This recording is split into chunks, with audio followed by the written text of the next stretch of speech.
तो मैंने भी जब इंडिया खेला तो जो 6 साल का जब मैं था क्रिकेट चालू किया, 6 साल की उम्र से आज मैं 26 साल का हो गया हूँ। तो ऐसा लगा कि मैं जब इंडिया खेल जाऊंगा तो 20 साल का बोझ मेरे पे से उतर जाएगा जो अब्बू ने मेरे ऊपर रखा है।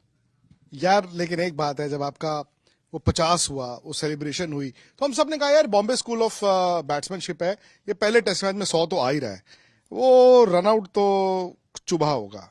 देखिए सबके मतलब ज्यादातर देखा जाए जिन जिन्होंने 100 किया है उन्होंने अच्छा किया है आगे चल के, और ऐसा नहीं है कि जिसने नहीं किया वो खराब करेगा। ये क्रिकेट है, जो जिस दिन अच्छा करते जाएगा उसका नाम बनते जाएगा, उसका काम बनते जाएगा। तो यही है कि देखिए ये पार्ट ऑफ द गेम है, रन आउट हो जाता है, कोई जानबूझ के करता नहीं है। बट ये था कि हाँ सपना था कि डेब्यू में 100 करना था। बहुत लोगों ने बोला तू डेब्यू पे 100 करेगा, तू डेब्यू पे 100 करेगा। जब वो स्टंप पे बॉल लगी ना ऐसा लगा कि दिल पे बॉल लग गई रन आउट के टाइम।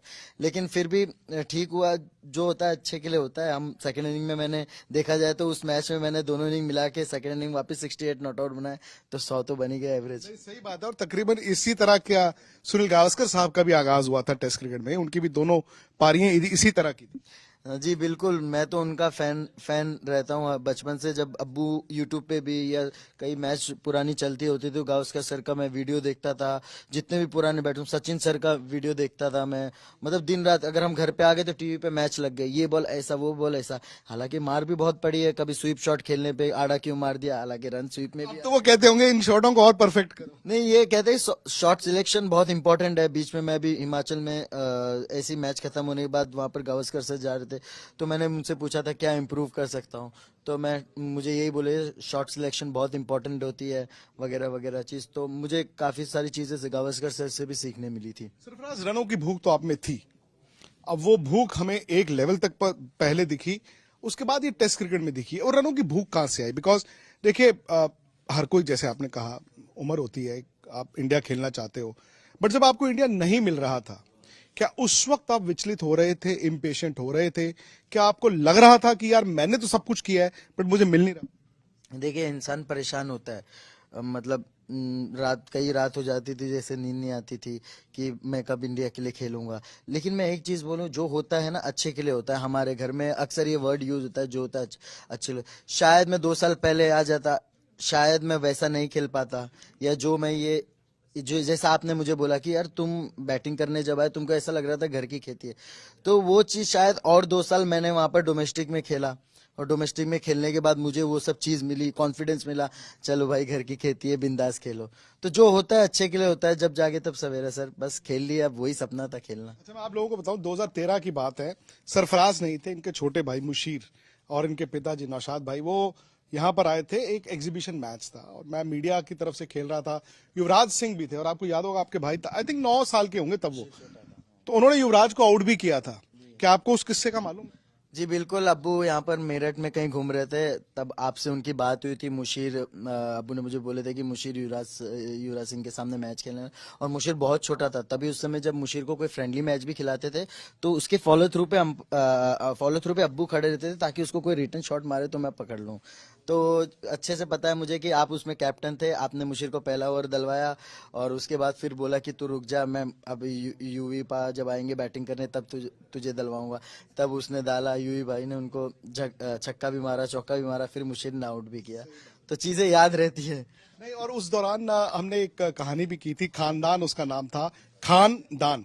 और आपके घर की छत पर आपके पिताजी आपको और मुशीर को सारा सारा दिन और सारी सारी रात प्रैक्टिस भी करा। जी, कोविड का टाइम था, लॉकडाउन का टाइम था, किधर आप बाहर नहीं जा सकते थे। मेरे अब्बू का यही था कि आपके हाथ पैर है ना, आपके हाथ पैर में जंग नहीं लगना चाहिए। जैसे कि लोखंड में जंग लग जाए तो कुछ काम का नहीं रहता। तो वो यही बोलते थे कि मैं तुम लोगों के हाथ पैर में जंग लगने नहीं दूंगा, मैं तुम लोगों के हाथ पैर को रोज धार करते रहूंगा ताकि जब भी अपॉर्चुनिटी आए तो एक ही बार में झाड़ काट दो। और मुशीर जो है अब इंडिया अंडर 19 खेल के आए हैं, और रणजी ट्रॉफी में आपने देखा होगा उन्होंने क्वार्टर फाइनल में 200 बनाया है और फाइनल में उन्होंने 100 भी बनाया है। तो मतलब हो सकता है दोनों भाई एक साथ हिंदुस्तान के लिए खेल रहे हैं। जी बिल्कुल, मेरे अब्बू अम्मी का भी यही सपना है कि हम दोनों साथ में खेले। देखिए बीच में मुशीर ने रणजी ट्रॉफी डेब्यू किया था, तो कई बार लाइफ में छोटे छोटे सपने करके ऊपर एक बड़ा सपना बनता है। तो मुशीर और मैंने साथ में रणजी ट्रॉफी मैच खेला, मुशीर डेब्यू किया था, तो वो एक सपना पूरा हुआ। उम्मीद करता हूँ कि आगे आने वाले टाइम पे मुशीर और मैं इंशाल्लाह एक दिन इंडिया के लिए खेलेंगे। अच्छा, एक और सोशल मीडिया पे बड़ी तस्वीर वायरल हो रही है जिसमें आप भी हैं, वो गार्डन में घूमने वाले बंदों में से। नहीं, एक्चुअली मैं नहीं था वो गार्डन में घूम। अस्सलाम वालेकुम जी, कैसे हैं आप लोग। तो आज हम बात करेंगे इंडिया वर्सेस इंग्लैंड पहला टेस्ट मैच लीड्स का, जहां पर इंग्लैंड जो है विनर ठहरा है। इंग्लैंड ने एक रिकॉर्ड चेस किया 371 रन का और इंडिया को नाको चने चबवा दिए। बेन डकेट हो, ओली पोप हो, जोए रूट हो, जहां पर उनकी टीम को उनकी ज़रूरत थी उन्होंने वहां पर डिलीवर किया। मैच का आगाज इंडिया वहीं से हार चुका था जब इंडिया 34 रन पे अपने 6 खिलाड़ी उन्होंने आखिरी में गवाए। चौक कर गया जब इंडिया 371 रन पर आउट हुआ और उसके बाद 6 ओवरों में इंग्लैंड ने जब 21 रन बना लिए। और आज दिन के आगाज पर जिस तरह से इंग्लैंड ने लंच तक बैटिंग की, इंडिया के खच्चे उड़ा दिए। बुमराह, प्रसिद्ध कृष्णा, शार्दुल ठाकुर, जडेजा, सिराज कुछ नहीं कर पाए। उसके बाद क्या होता है, लंच के बाद बारिश आती है, थोड़ा सा रुकता है, ओली पोप आउट होते हैं। उसके बाद फिर हमारे पास बेन डकेट ने अच्छी सेंचुरी लगाई और उन्होंने एक नाकाबिले शिकस्त इनिंग खेली है। वो इनिंग जिसने भारतीय सूरमों के तख्ते उजाड़े हैं, वो बेन डकेट ने आज इनिंग खेली है। यहाँ पर इंडिया के खिलाड़ियों की गलती है। यशस्वी जायसवाल जिस बंदे ने इस मैच में 4 कैच छोड़े हैं, इंडिया की नाकिस फील्डिंग इस मैच में मतलब कि उनकी हार की वजह बनी है। उसके बाद ओली पोप ने 65 रन की इनिंग खेली। उसके बाद कहते हैं जब मैच कुछ शार्दुल ठाकुर ने आकर, पहले प्रसिद्ध कृष्णा ने 2 आउट किए, फिर शार्दुल ठाकुर ने आकर आर्टिफिशियल एक्साइटमेंट बढ़ाई, आकर उन्होंने स्टोक्स को भी आउट कर दिया। ऐसे लगा कि इंडिया मैच में वापस आ गया, लेकिन वहां पर रूट खड़ा था, इंग्लैंड की जड़ खड़ी थी और जड़ ने तुम्हारे पर खच्चे उड़ा दिए इंडिया के। क्या हुआ भाई, उसने मैच खत्म किया और इंग्लैंड जो है ना पहले टेस्ट मैच में विनर रहा है। यानी उनकी जो स्ट्रेटजी थी, आपको लीड से शुरू करवाया, फिर उसके बाद ये ब्रिस्बेन मतलब कि अगस्टन आएंगे, उसके बाद लंदन में आएंगे, आपको मुश्किल ट्रैक दिए। लेकिन ये ट्रैक मुश्किल नहीं था, यहाँ पर आप अपनी नाकिस फील्डिंग, नाकिस बॉलिंग, नाकिस कैप्टनसी की वजह से हारे हैं। अब रीजन एक एक करके एक्सप्लोर करता हूँ। सिवाय बुमराह के और किसी बॉलर में दम नजर नहीं आया। पता नहीं सब क्या मतलब कि कुछ चूरी छुरी नहीं खा गया था कि जो बुमराह मतलब कि पावरफुल था, एनर्जी थी, प्रोटीन ली हुई थी उसने।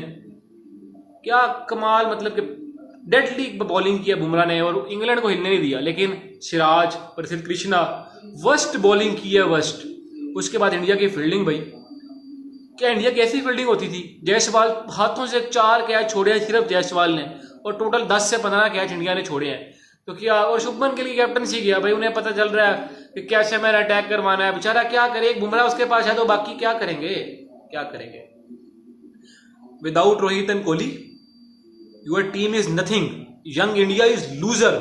यंग इंडिया ने आज साबित किया कि वो बगैर कोहली और इनके रोहित के जीत नहीं सकते। वीडियो अच्छी लगी हो तो अपना प्यार दिखाइएगा और थोड़ा अगर जज्बाती बोल के हो तो माफ कीजिएगा। अपना बहुत सारा ख्याल रखिएगा। अल्लाह निगहबान।